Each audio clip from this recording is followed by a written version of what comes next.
How to install traditional wallpaper. What you'll need: a squeegee, sharp knife, level measuring tape, and the adhesive, a wide brush, drop cloth, damp sponge, and a pencil. Once your order arrives, please verify that it is the correct pattern, color, length, and quantity. The night before install, we recommend laying the sheets out on the floor to allow them to naturally flatten from their rolled up state. This will make the installation easier. Clean your wall thoroughly with warm water and dish soap. Allow the wall to dry completely before install.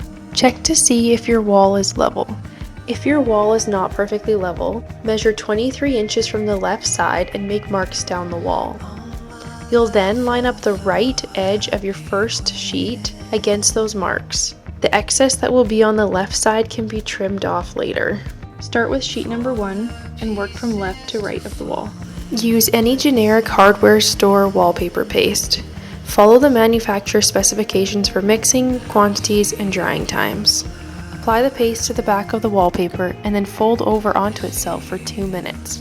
This process is called bookmarking, and it allows the sheet to evenly saturate with paste, as well as makes it easier and less messy to transport the sheet to the wall. Unstick the top portion of the first sheet and place it at the top of the wall, allowing for at least 1 inch excess against the ceiling. This will be trimmed off. Align the wallpaper down the wall using the wall or your marks that you've made.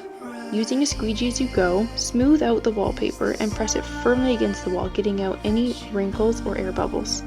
Once you're about halfway down the wall, unstick the bottom portion of the sheet. Continue the process until you reach the baseboards.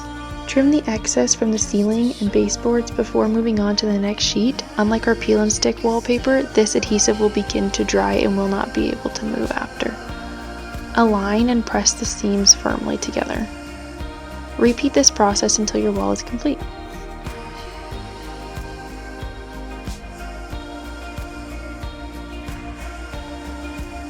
Use a damp sponge to wipe away any paste that may have gotten on the front of the wallpaper.